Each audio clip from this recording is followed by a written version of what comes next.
2 LOX load complete. With stage 2 LOX load complete, that gets us inside the 2-minute marker to countdown. Checkouts on the second stage thrust vector control have passed. We'll get to engine gimbling and wiggle test on the first stage much closer before ignition. At the time of launch, the International Space Station will be flying 260 statute miles over the border of Mexico and Guatemala.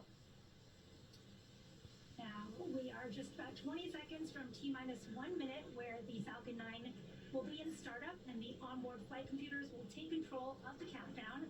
Dragon will also transition to internal power at this time.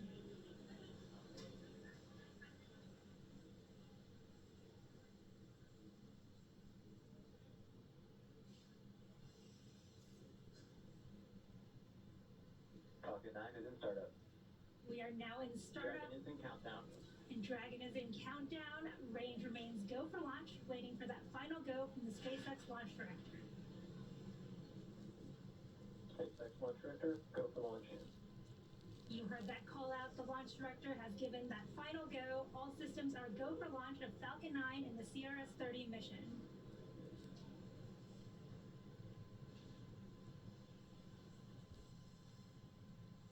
Do you want another second?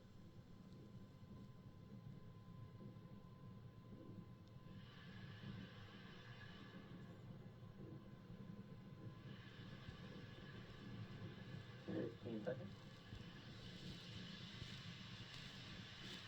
Minus 10, 9, 8, 7, 6, 5, 4, 3, 2, 1, ignition, and liftoff at a Dragon Center for Space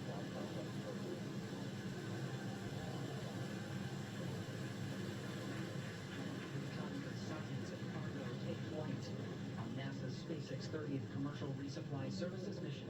Falcon 9 at 1.7 million pounds of thrust, pitching downrange, hearing good calls of performance.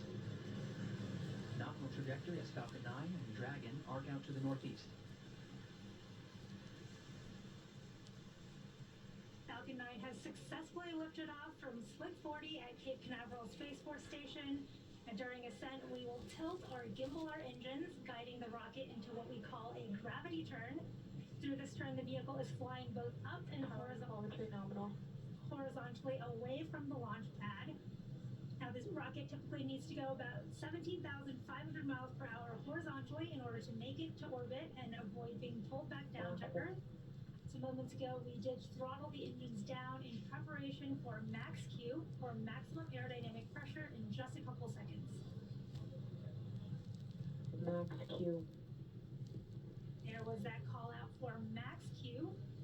And coming up, we have a few events in quick succession, starting with main engine cutoff, followed by stage separation, second engine startup 1, and the start of the boost back burn for the first stage. And back is John.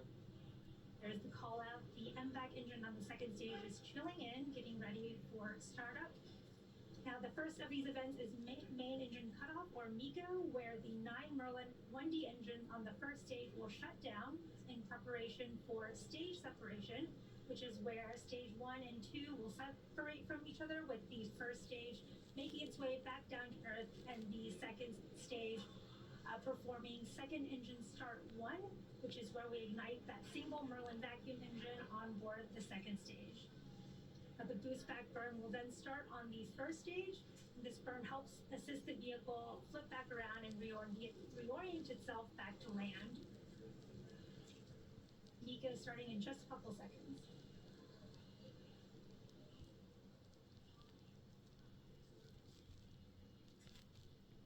MECO. Stage separation confirmed.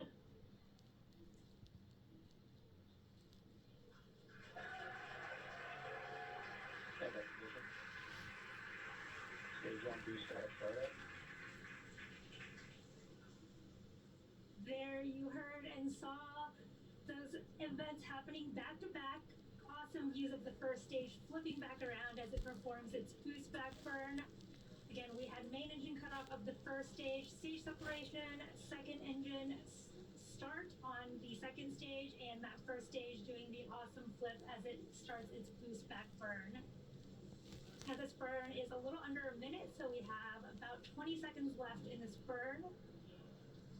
In about 3 minutes after that, we will have 2 additional burns on the first stage to prepare to land back at landing zone 1 at Cape Canaveral. We are at T plus 3 minutes and 30 seconds here in today's mission. CRS-30 is SpaceX's Stage 1 boost back shutdown. There is that confirmation for the boost back shutdown of the first stage Nominal trajectory. and a nominal trajectory. As again, CRS-30 is SpaceX's 27th launch this year, and we are coming up on the entry burn of the first stage as well as second engine cutoff. On those live views of the first stage, you can see the attitude control system creating those beautiful puffs of white gas, and that's nitrogen from the cold gas thrusters of the attitude control system. And around T plus 6 minutes and 30 seconds, you should see on your screen the first stage's entry burn. And for the entry burn, we relight 3 of the M1D engines on the first stage, starting with the center engine 9, followed shortly by engines 1 and 5, which slows the vehicle down as it passes back into the Earth's atmosphere. We need to slow down to reduce re-entry forces, which helps us to recover and reuse the first stage.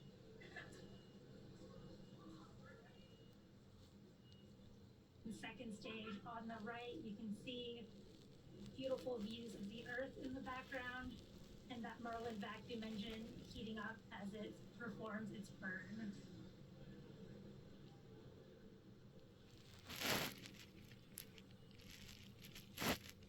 Again, we are a little over a minute to the start of our first stage entry burn. You can see the first stage on those live views on your left with 2 of the 4 hypersonic grid fins deployed, helping steer that first stage down as it makes its way back home to Earth.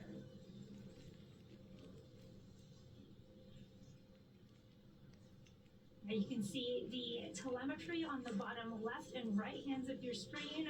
The right hand side is the second stage carrying our Dragon capsule, and the left hand side is the first stage. You can see the second stage speeding up as it is performing its burn, and the first stage is coming back down towards the Earth's atmosphere with the altitude decreasing. Really cool views from the attitude control system of the first stage.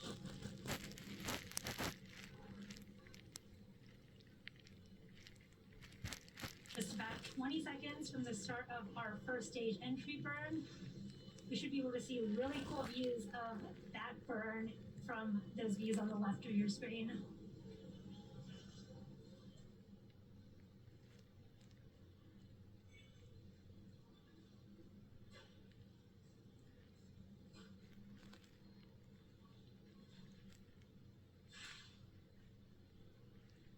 Stage 1 entry burn startup. There is the start of the stage 1 entry burn, and this is a 3-engine burn on the first stage of Falcon 9.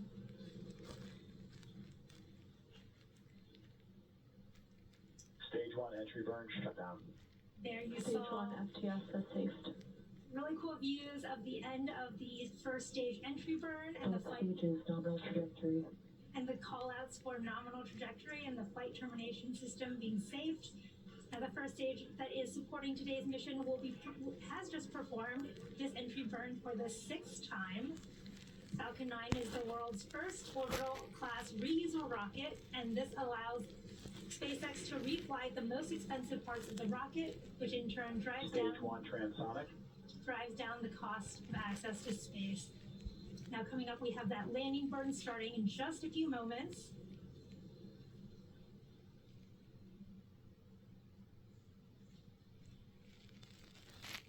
There's the start Stage 1 landing burn. of that landing burn. Really cool view of Cape Canaveral coast. Stage 1 landing leg deploy.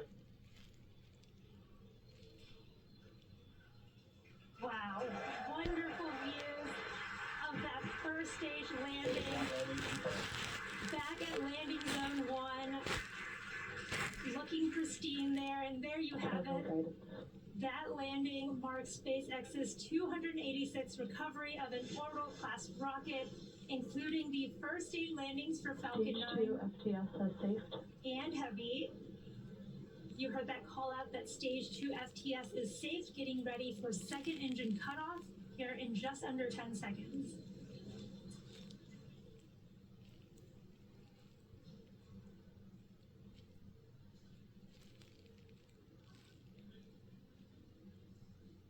MVAC shutdown.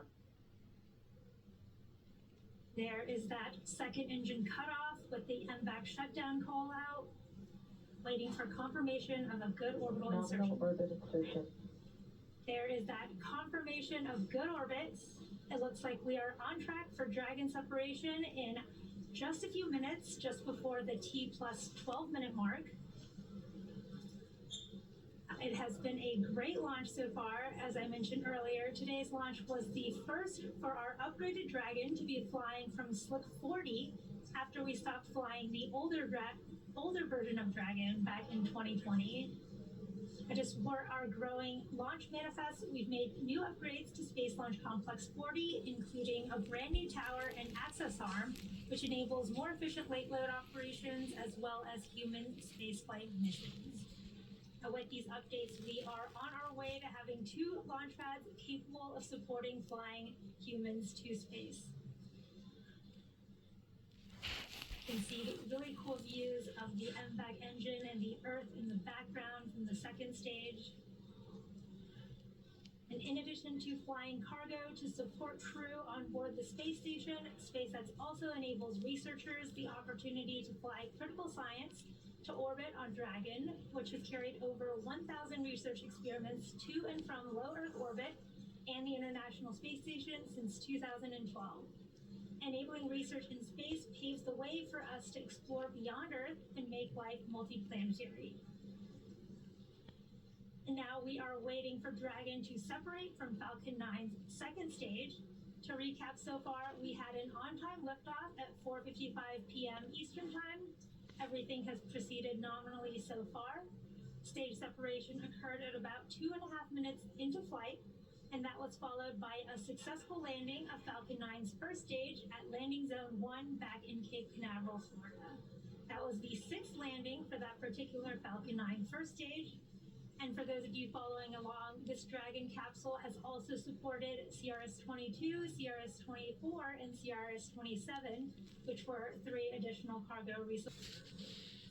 We're seeing great views from the second stage with the Earth and the Sun in the background as it prepares to separate Dragon so that Dragon can begin its journey to the International Space Station.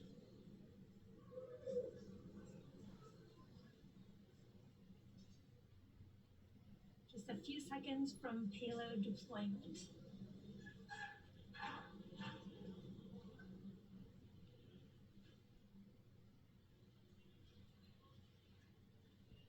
You can see Dragon floating away there. Very exciting to see. Dragon is drifting away from Falcon 9 second stage there, confirming good spacecraft separation. As SpaceX is honored to be a part of NASA's Commercial Resupply Services Initiative to deliver critical cargo to the space station, and we thank NASA for entrusting us with today's mission.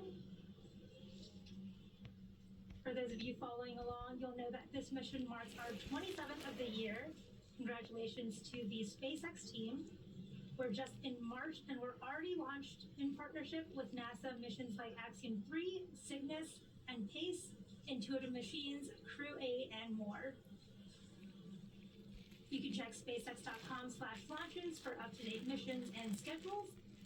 But that will do it for me here in Hawthorne. But I'm handing it over to Gary to take us through Dragon nose cone opening. Gary?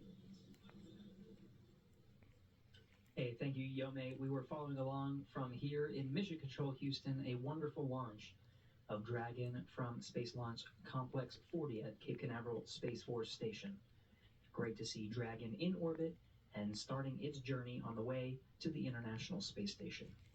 We're continuing our coverage here in Mission Control Houston, awaiting for the nose cone to deploy.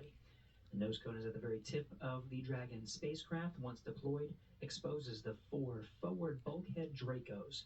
These Draco thrusters will execute the series of maneuvers necessary to raise its orbit and meet up with the destination of Dragon's launch today, the International Space Station.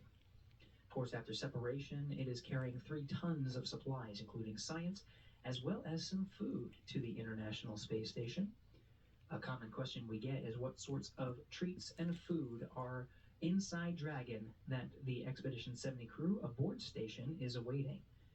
We did receive word that there is a fresh food kit, including some fruits and vegetables like citrus, apples, and cherry tomatoes inside Dragon right now.